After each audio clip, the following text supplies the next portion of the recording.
Hello everyone, welcome to my channel. আজকে আমি আলোচনা করব ভারতের ইতিহাস এর একটি গুরুত্বপূর্ণ বিষয় নিয়ে।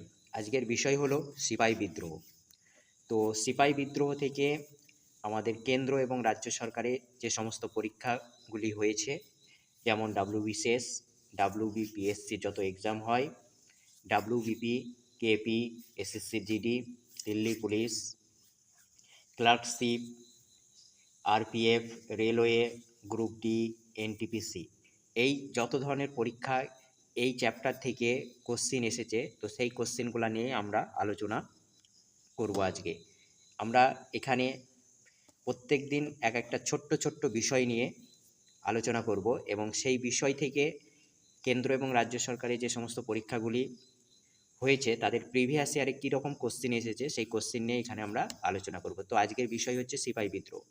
তো চলো শুরু করা যাক ক্লাসটি, যে সিপাই বিদ্রোহ থেকে কী কী কোশ্চেন আমাদের প্রিভিয়াস ইয়ারে এসছে দেখে নিই। প্রথম দেখো কি রয়েছে, প্রথম কোশ্চেন 1 নম্বর, 1857 সালে বিদ্রোহ ভারতের কোন অংশে কোনো প্রভাব পড়েনি? 1857 সালে যে বিদ্রোহটা হয়েছিল তার নাম হচ্ছে সিপাই বিদ্রোহ। এই যে সিপাই বিদ্রোহটা হয়েছিল, তো এই বিদ্রোহের প্রভাব ভারতবর্ষের কোন অঞ্চলে পড়েনি? তো তার সঠিক অ্যান্সার হবে হচ্ছে পাঞ্জাব। পাঞ্জাবে, ভারতবর্ষের পাঞ্জাব রাজ্যে 1857 সালে সিপাই বিদ্রোহের কোনো প্রভাব পড়েনি। নেক্সট কোশ্চিন আমাদের 2 নম্বর কোশ্চিন, কে 1857 সালের বিদ্রোহের সাথে যুক্ত ছিলেন না? কে 1857 সালে বিদ্রোহের সাথে যুক্ত ছিলেন না? তো এই ধরনের কোশ্চেনগুলি যখন তোমরা সমাধান করবে যে কে যুক্ত ছিল না, তখন তোমাদের কিন্তু পুরো কনসেপ্টটা জানতে হবে। অর্থাৎ এই কোশ্চেনটার ক্ষেত্রে তোমাকে জানতে হবে যে কারা কারা 1857 সালে সিপাহী বিদ্রোহের সঙ্গে যুক্ত ছিল। যদি সেই যুক্ত নামগুলা মনে থাকে তাহলেই কিন্তু তোমরা কে যুক্ত ছিল না সেটা বার করতে পারবে। তো আমাদের এখানে যে অপশনগুলো ছিল তার মধ্যে সঠিক অ্যান্সার ছিল হচ্ছে মহারাজা রঞ্জিত সিং। 1857 সালে সিপাহী বিদ্রোহে মহারাজা রঞ্জিত সিং যুক্ত ছিলেন না। এবার আমরা জেনে নেব যে কারা কারা যুক্ত ছিল। দেখো তাদের নামগুলা দেখো, নিচেই লেখা রয়েছে বাহাদুর শাহ জাফর, নানা সাহেব, মির্জা মুঘল, বখত খান, লক্ষ্মীবাই, তাতিয়া টুপি আর বেগম হজরত মহল। এই ব্যক্তি বা এই সমস্ত ব্যক্তিরা 1857 সালের সিপাহী বিদ্রোহে অ্যাক্টিভ ভূমিকা পালন করে, অর্থাৎ অংশগ্রহণ করে। আরেকবার যদি আমি বলি কে কে ছিল, বাহাদুর শাহ জাফর, নানা সাহেব, মির্জা মুঘল, বখত খান, লক্ষ্মীবাই, তাতিয়া টুপি, বেগম হজরত মহল।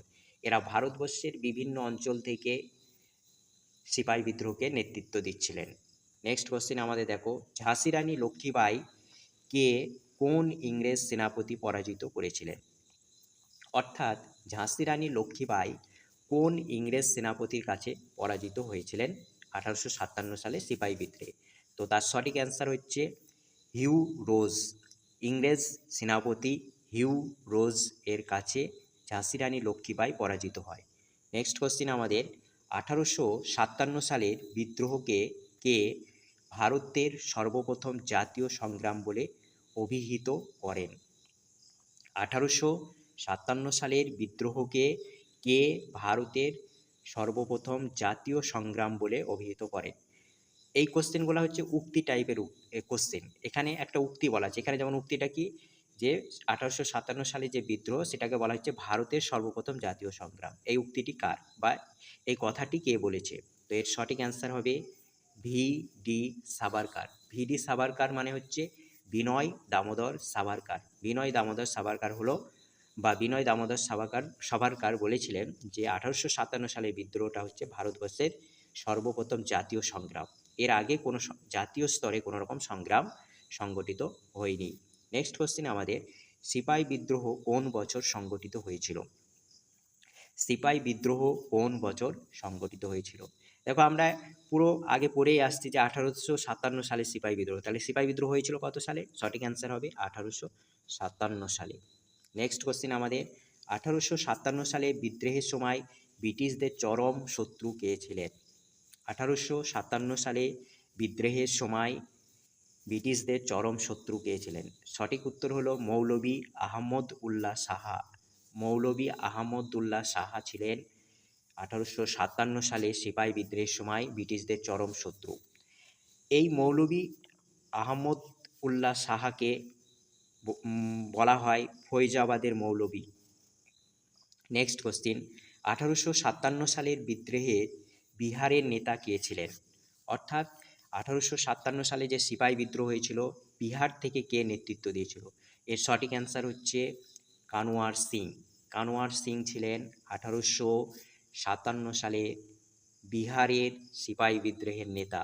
নেক্সট কোশ্চিন আমাদের, 1857 সালে কানপুর থেকে সিপাহীদের কে নেতৃত্ব দিয়েছিলেন? তো কানপুরের নেতা কে ছিল 1857 সালে সিপাহী বিদ্রোহে? সঠিক অ্যান্সার হবে নানা সাহেব। এই নানা সাহেব সম্পর্কে আমাদের কিছু গুরুত্বপূর্ণ তথ্য জানতে হবে। তার মধ্যে একটা হলো, নানা সাহেবের আসল নাম বা প্রকৃত নাম হচ্ছে ধন্দুপন্ত। ধন্দুপন্ত হলো নানা সাহেবের আসল নাম। আর নানা সাহেব ছিলেন বাজিরাও, পেশোয়া বাজিরাওয়ের দত্তক পুত্র। পেশোয়া বাজিরাওয়ের কোনো পুত্র ছিল না, তাই নানা সাহেবকে তিনি দত্তক নিয়েছিলেন। তাই নানা সাহেব হলেন পেশোয়া বাজিরাওয়ের দত্তক পুত্র। আর নানা সাহেব যে নানা সাহেব যে কানপুর থেকে সিপাহী বিদ্রোহের নেতৃত্ব দিচ্ছিলেন, তার প্রধান সেনাপতি ছিলেন তাঁতিয়া টুপি। অর্থাৎ কানপুর থেকে যদি আমরা সিপাহী বিদ্রোহের নেতার কথা বলি, তাহলে দুইজনের কথা আমরা বলবো, এক হচ্ছে নানা সাহেব আর এক হচ্ছে তার প্রধান সেনাপতি তাঁতিয়া টুপির কথা। নেক্সট কোশ্চিন আমাদের, the Indian war of independence বইটি কার লেখা? The Indian war of independence এই বইটি কার লেখা? এর সঠিক উত্তর হলো বিনয় দামোদর সাভারকার। বিনয় দামোদর সাভারকার। একটু আগে আমরা পড়ে আসলাম ভি.ডি. সাভারকার। এই ভি.ডি. সাভারকার 1857 সালের বিদ্রোহকে বলেছিল ভারতের প্রথম জাতীয় বিদ্রোহ। আবার ভি.ডি. সাভারকার যে বইটি লিখেছেন, সেই বইটার নাম হচ্ছে the Indian war of independence. Next question আমাদের, 1857 সালে সিপাহী বিদ্রোহের রায়বেরেলিতে নেতা কে ছিলেন? অর্থাৎ রায়বেরেলি থেকে সিপাহী বিদ্রোহে কে নেতৃত্ব দিচ্ছিলেন? তো তার সঠিক অ্যান্সার হবে খান বাহাদুর খান। খান বাহাদুর খান 1857 সালে রায়বেরেলি থেকে সিপাহী বিদ্রোহের নেতৃত্ব দিচ্ছিলেন। নেক্সট কোশ্চিন আমাদের, কখন ব্রিটিশ সরকার সরাসরি ভারতের শাসনের অধিকার পায়? কখন ব্রিটিশ সরকার ভারতের শাসন সরাসরি ভারতের শাসনের অধিকার পায়? সঠিক উত্তর হলো সিপাহী বিদ্রোহের পর, অর্থাৎ 1857 সালের পরে। সালটা হচ্ছে 1858 সাল।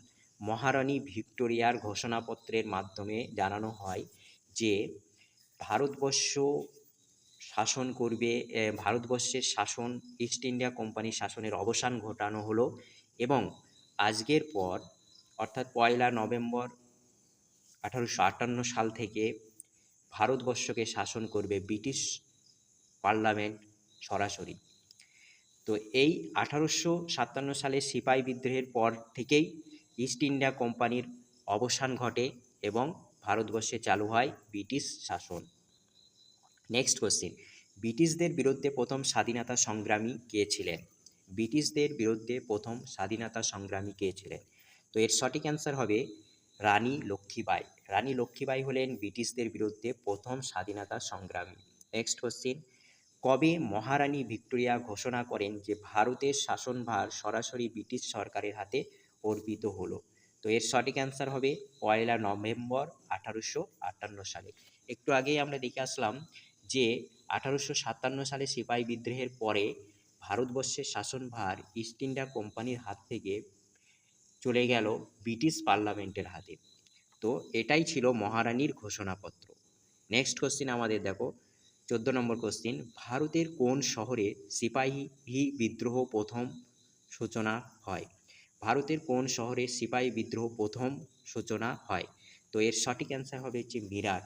ভারতবর্ষের প্রথমে যে শহরে সিপাহীরা বিদ্রোহ সূচনা করেন বা সিপাহী বিদ্রোহের সূচনা করেন, সেটা হচ্ছে মিরাট। তো এই ছিল আজকের class.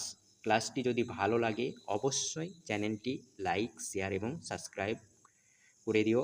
Thank you for watching this video.